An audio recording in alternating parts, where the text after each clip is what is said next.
8 साल की सुकन्या सुबह उठते ही आंखें मलते हुए अपनी माँ के पास गई। उसकी माँ माया सोफे पर बैठकर टीवी देख रही थी। मम्मी, मुझे मैगी खानी है। हाँ हाँ, अभी बना देती हूँ। वैसे भी मैंने कुछ और बनाया नहीं, तेरे पापा गए हुए हैं अभी ऑफिस की ट्रिप के लिए बाहर, तो घर में मैं और तू ही तो है। ऐसा करती हूँ, दोनों के लिए वही बना देती हूँ, आसान है, जल्दी भी बन जाएगी। माया आलस के कारण जल्दी से मैगी बना देती है और खुद भी खाती है, साथ ही अपनी बेटी को भी खिलाती है। ज्यादातर उसका पति ट्रिप पर ही रहता, जिस कारण वो दोनों माँ बेटी घर में रहती और वो जल्दी में दोनों के लिए मैगी बना देती। ऐसे ही समय बीता और अब सुकन्या 22 साल की हो गई। मम्मी मम्मी यार कहाँ हो? ओ गॉड, लगता है माँ पूजा में बैठ गई। मुझे तो कॉलेज के लिए लेट हो रहा है। एक काम करती हूँ, जल्दी से अपने लिए मैगी बना लेती हूँ। मेरी ऑल टाइम फेवरेट। सुकन्या रसोई में जाकर मैगी बनाने लगती है, लेकिन मैगी बनाते वक्त वो कुछ सब्जियां भी उसमें ऐड करने लगती है और सब्जी काटते हुए उसकी उंगली कट जाती है। Ouch mummy, mummy. उसकी आवाज सुनकर जल्दी से पूजा खत्म कर उसकी माँ माया बाहर आती है। अरे ये क्या, काट ली ना उंगली, ध्यान से काम नहीं कर सकती, रुक मैं अभी पट्टी लगा लेती हूँ। सुकन्या की माँ उसकी उंगली में पट्टी लगाती है, जिसके बाद वो उसे मैगी बना कर देती है। सुकन्या अपने माता पिता की इकलौती बेटी थी, इसलिए वो उससे ज्यादा रसोई का काम नहीं लेते थे, इसलिए सुकन्या को भी मैगी के अलावा कुछ और बनाना आता ही नहीं था। तू भी ना यार अंकित, पता नहीं कब तक यूं ही मेरे साथ तफरी मारता फिरेगा। ओ मैडम, तेरे लिए सीरियस हूँ मैं, समझा? ऐसा मत बोल। तो फिर क्यों नहीं आता मेरे घर मेरा हाथ मांगने? मैडम ऐसा है ना, पहले पढ़ाई पूरी कर लो और मेरी नौकरी लगने दो, तभी तो आ पाऊंगा ना। ऐसे ही समय बीतता है और अंकित की अच्छी नौकरी लग जाती है। वो मैगी बनाने वाली कंपनी में मैनेजर की पोस्ट पर लग जाता है। फिर वो अपने घर पर अंकिता के बारे में बात करता है और दोनों के परिवार वाले आपस में मिलते हैं। देखिए बहन जी, ये मेरी इकलौती बेटी है, बड़े ही प्यार से पाला है मैंने इसे, तो इसका अच्छे से ध्यान रखिएगा। आप चिंता मत कीजिए बहन जी, हम बहू नहीं बेटी ले जा रहे हैं। कुछ महीने बाद उन दोनों की शादी हो जाती है। एक दिन, बहू जल्दी से मेरे लिए चाय बना दे, रोज तो अपने हाथों की पीती थी, आज से बहू के हाथों की पी लेती हूँ। जी माँ जी, मैं बस अभी बना कर लाई। सुकन्या जल्दी से रसोई में जाती है और चाय बना कर ले आती है। पीकर बताइए ना माँ जी कैसी बनी है। अरे रुक तो जा, गरम गरम पी लूं क्या? बहू है तू मेरी, ऑर्डर ना कर। सच ही कहते हैं लोग, ये सास तो सास ही होती है। आय हाय बहू, ये चाय बनाई है या काढ़ा? इतनी पत्ती कौन डालता है इसमें? इससे पीकर तो सर दर्द और बढ़ गया मेरा। तेरी माँ ने तुझे चाय बनाना भी नहीं सिखाया क्या? वो माँ जी, मैंने पहली बार बनाई है ना, इसलिए। कोई बात नहीं, मैं सीख जाऊंगी। उफ, पता नहीं क्या होगा आजकल की लड़कियों का। बताओ, चाय तक बनानी नहीं आती? ओ मैडम, तू उसे क्या बोल रही है? तुझे खुद कौन सी आती है? ये सुनकर सुकन्या मुस्कुराने लगती है और ननद पैर पटक कर अंदर कमरे में चली जाती है। कुछ देर बाद सुकन्या सबके लिए नाश्ता बना कर ले आती है। वो सभी खाने की टेबल पर बैठते हैं तो सामने मैगी देख हैरान रह जाते हैं। बहू ये क्या है? सॉरी माँ जी, वो मुझे खाना। वही तो पूछ रही हूँ, तुझे कैसे पता चला कि हम सबको खाने में मैगी पसंद है? जानती है, कोई दिन ऐसा नहीं होता जिस दिन हम मैगी ना खाएं, लेकिन मुझे सब्जियों वाली मैगी पसंद है और मुझे स्पाइसी वाली। और सुकन्या मुझे अनियन वाली। तुम जानती हो ना, मैंने तो मैगी की कंपनी इसीलिए ज्वाइन की है क्योंकि इसकी वजह से मुझे अच्छी खासी मैगी घर लाने को मिल जाती है। मैं तो रोज वहाँ से 50 पैकेट मैगी अपनी गाड़ी में छुपा कर ले आता हूँ। हाँ अंकित, मैगी से इतना प्यार की उसके लिए चोरी भी, वेरी बैड।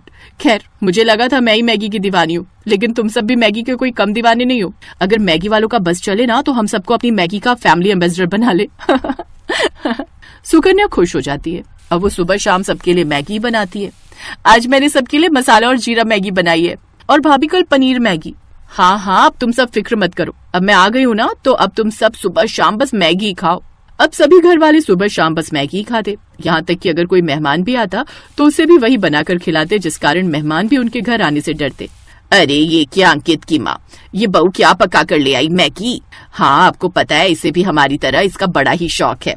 सत्यानाश, सोचा था बहू आ गई है अब तो कुछ अच्छा खाने को मिलेगा, लेकिन नहीं, ये मुई भी बस ये केचुआ खाना ही जानती है। नहीं रहना मुझे यहाँ, मैं आज ही वापस जा रही हूँ, नहीं तो तुम लोग तो मुझे ये मैदा खिला खिला कर ही मार डालोगे। बुआ बिना देर के वहां से चली जाती है, लेकिन इन सब से उन सबको कोई फर्क नहीं पड़ता। इधर अभी भी वो सब मैगी खाना जारी रखते हैं। ऐसे ही समय बीतता है और एक दिन पता चलता है कि सुकन्या गर्भवती है। सच में मैं यानी कि पापा बनने वाला है? Wow, thank you so much जो तुमने मुझे इतनी अच्छी खुशखबरी सुनाई। You are the best.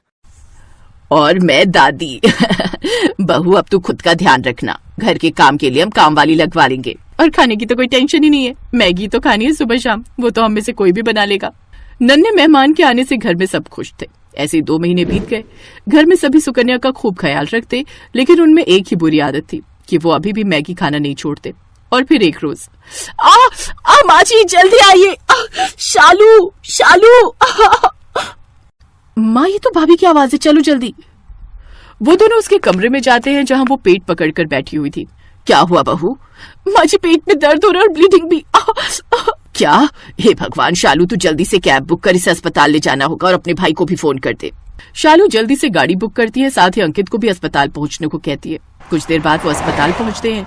Checkup के बाद, आई एम सॉरी, लेकिन ज्यादा मैगी खाने की वजह से बच्चे के अंदर भी वही गया जिस कारण उसकी मौत हो गई। सुकन्या की बॉडी में भी मैदा खाकर वो इम्यूनिटी नहीं है कि बच्चा सरवाइव कर पाता। इसे तो इस वक्त फ्रूट्स और हरी हरी सब्जियां खानी चाहिए थी।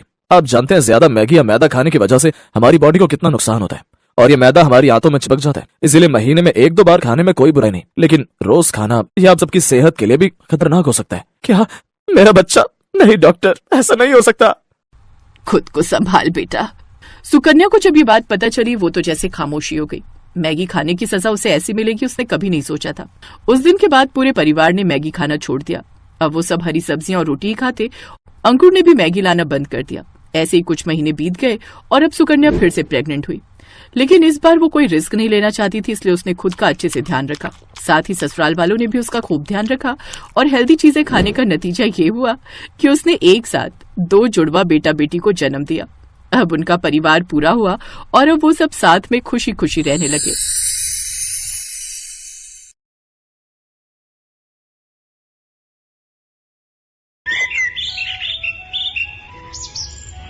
शीतल को मैगी खाने का बहुत शौक था। कई बार उसकी मम्मी इस बारे में उसे टोक चुकी थी। शीतल क्या बना रही हो बेटा? आपको पता तो है मम्मी, जब मैं किचन में होती हूँ तो मैगी के सिवा कुछ बनाना पसंद नहीं करती। बस भूख लगी थी बहुत जोरों की, तो मैंने सोचा मैगी ही बना लूं। शीतल बेटा, कभी कभी मैगी खाना ठीक है, पर इतना ज्यादा किसी चीज का आदी नहीं बनते हैं। तुम्हें और भी तरह के खाने बनाने आने चाहिए बेटा। कुछ दिनों में ससुराल जाओगी तो क्या वहाँ अपनी सास को मैगी बनाकर खिलाओगी? तो और क्या मम्मी, मैं तो अपनी सास को भी मैगी खाना सिखा दूंगी। शीतल ने अपनी मम्मी की बात को अनसुना कर दिया और फिर कुछ दिनों बाद शीतल की शादी सौरभ नाम के लड़के से हो जाती है। शीतल की सास नई बहू के आने से बहुत खुश थी। क्या बात है उर्मिला जी, नई बहू के हाथ का क्या खिला रही हो? आज तो बहू का दिन है, वो जो भी अपनी पसंद से खिलाएगी वो खा लेंगे। क्यों अनीता जी? जाओ बहू, मेहमानों के लिए कुछ अच्छा बना कर ले आओ। ठीक कह रही हो उर्मिला जी। रश्मि भाभी जी, आज तो बहू की पसंद का ही खाएंगे। मोहल्ले की औरतें नई बहू की मुंह दिखाई के लिए आई हुई थी। उर्मिला के कहने पर शीतल रसोई में तो चली जाती है, पर उसे तो सिर्फ मैगी बनानी आती थी। मुझे तो सिर्फ मैगी बनानी आती है, अब मैं मैगी लेने के लिए किसको भेजूं? हाँ, ये ठीक रहेगा। रामू भैया, आपके पड़ोस में कोई दुकान होगी, वहाँ से मैं आपको पैसे देती हूँ, आप मुझे मैगी के पैकेट ला दोगे? पर बहुरानी, यहाँ पर तो कोई भी मैगी नहीं खाता। आप मैगी किसके लिए मंगवा रही हो? क्या यहाँ पर कोई मैगी नहीं खाता? ऐसा कैसे हो सकता है? अब सबको मैगी खानी पड़ेगी क्योंकि मुझे मैगी बहुत पसंद है। आप बस मुझे मैगी के पैकेट ला दो, बाकी सब मुझ पर छोड़ दो। रामू शीतल के कहने पर पड़ोस की दुकान से मैगी के पैकेट ले आता है। मोहल्ले की औरतें खाने के सामान का इंतजार कर रही थी। शीतल मैगी बनाकर सबके लिए लाती है। ये लीजिए माँ जी, मैंने आप सबके लिए गर्मा गर्म मैगी बनाई है। मैगी? ये तो बच्चों के खाने की चीज है बहू, हमसे ना खाई जाती है मैगी शैगी। शीतल पड़ोसन की बात सुनकर उदास हो जाती है। उसका मुरझाया चेहरा देख उर्मिला उसका साथ देती है और वो सबसे कहती है, अरे मैगी, ये तो मुझे बहुत पसंद है, कब से मैंने मैगी नहीं खाई थी। अरे तुम सब एक बार खाकर तो देखो, ये बहुत स्वादिष्ट बनती है, मैंने कई बार खाई है। खा लेते हैं, अब आए हैं तो बिना खाए जाएंगे तो बहू को अच्छा ना लगेगा। कैसी लगी मेरे हाथ की मैगी आंटी जी? पड़ोसन धीरे से मुस्कुरा देती है, क्योंकि उन्हें ये सब खाने की आदत नहीं थी। कुछ देर बाद सब मेहमान चले जाते हैं। उस दिन की बात खत्म हो जाती है, पर अब तो अक्सर ही शीतल मैगी बनाने लगी। धीरे धीरे मैगी खाने की आदत उसकी सास को भी लगी। अरे शीतल बहू, वो तू जो मैगी बनाती है जरा सी बना ले, बड़ी स्वाद लगती है। पता नहीं तूने कैसी आदत डाल दी है, मन करता है रोजाना ही मैगी बनाकर खाओ। झट से तैयार हो जाती है, समय भी बच जाता है और पेट भी भर जाता है। तभी तो माँ जी मुझे मैगी बहुत पसंद है। अच्छा हुआ आप भी मेरी तरह मैगी खाने के आदी हो गए। आप बैठो, मैं आपके और अपने लिए जल्दी से चटपटी मैगी बनाकर लाती हूँ, फिर साथ में चाय पियेंगे। भैया 10 पैकेट मैगी के देना। क्या बात है रामू भैया, आजकल बड़े मैगी के पैकेट खरीद रहे हो? दोनों मेहमान ज्यादा आने लगे हैं क्या? अरे नहीं भीमा भैया, शीतल बहुरानी और माँ जी दोनों ही मैगी बड़े शौक से खावत हैं। चलो अच्छा है, हमार बिक्री भी ज्यादा हो जाते है, हमार तो ग्राहक बने रहे, हमें और क्या चाहिए। उर्मिला और शीतल की मैगी खाने की आदत दिन पर दिन बढ़ती जा रही थी और ये देखकर सौरभ और उसके पापा भी गुस्सा करने लगे। पापा, इन दोनों की मैगी खाने की आदत कितनी बढ़ गई है। क्या करें बेटा, दोनों ही नहीं समझती हैं। जब देखो तब घर में मैगी बनती रहती है, बस हो गया। इन दोनों को कौन समझाए कि मैगी खाना बुरी बात नहीं है, पर हद से ज्यादा किसी भी चीज की आदत शरीर को नुकसान पहुंचाती है। पापा, माँ जी के पेट में बहुत तेज दर्द हो रहा है। क्या उर्मिला, क्या हुआ? अभी कुछ देर पहले तो तुम ठीक थी। पापा चिंता मत करो, मम्मी को मैं डॉक्टर के पास ले जाता हूँ। सौरभ अपनी मम्मी को डॉक्टर के पास ले जाता है। आपकी माताजी ने आज सुबह क्या खाया था? डॉक्टर, मैंने मैगी खाई थी। अच्छा, एक बार अल्ट्रासाउंड करना पड़ेगा, तभी पता चल सकता है कि क्या परेशानी है। बाकी मैं ये दर्द की दवाइयां दे रहा हूँ, आप इसे ले लेना, इससे आराम आ जाएगा। फिर अल्ट्रासाउंड की रिपोर्ट के बाद ही हम आगे का इलाज शुरू करेंगे। डॉक्टर उर्मिला को दर्द की दवाई दे देता है। अगले दिन उर्मिला की अल्ट्रासाउंड की रिपोर्ट आती है, जिसमें पता चलता है कि उर्मिला का लीवर बढ़ गया है और उसमें सूजन है, जिसका मुख्य कारण मैदे का ज्यादा सेवन है। अब कुछ टाइम तक इनको मैदे से बनी कोई भी चीज नहीं खानी है, यहाँ तक कि ज्यादा तेल, मिर्च, मसाले सब कुछ अवॉइड करना है। उर्मिला की तबीयत खराब देख शीतल को बहुत दुख होता है। आज मेरी वजह से माँ जी की यह हालत है। मैंने ही उन्हें मैगी खाने की आदत डाली। हमने एक या दो बार नहीं बल्कि रोजाना ही मैगी खाई, जिस कारण आज माँ जी की तबीयत खराब हो गई। मुझे माफ कर दो माँ जी, आज मेरे कारण आपकी तबीयत खराब हो गई। ना मेरी बच्ची, रो नहीं। देख, मैंने दवाई ली है, मैं अब ठीक हूँ। कुछ दिन आराम करूंगी, फिर मैं ठीक हो जाऊंगी। ये डॉक्टर तो ऐसे ही डराते रहते हैं, मुझे कुछ नहीं हुआ है। माँ, अब तुम आराम करो और समय पर दवाई देनी है, इस बात का ध्यान रहे शीतल। अब चिंता मत करो, मैं माँ जी का पूरा ख्याल रखूंगी। शीतल उर्मिला का बहुत ध्यान रखती है। कुछ दिनों में उर्मिला बिल्कुल ठीक हो जाती है। शीतल बहू, मैगी खाने का बहुत दिल कर रहा था। कई दिनों से उबला हुआ खाना खा रही थी, कुछ चटपटा खाने का मन है। माँ जी, मैगी तो मैं बना लूंगी, पर हम दोनों आज एक दूसरे से ये वादा करते हैं कि हम दोनों महीने में सिर्फ 2 बार ही मैगी खाएंगे, इससे ज्यादा नहीं, क्योंकि हमारी प्यारी मैगी के बिना हम दोनों नहीं रह सकते। ये दोनों सास बहू भी ना भाई मैगी लवर हैं। इसी बात पर सब ठहाका लगाकर हंसते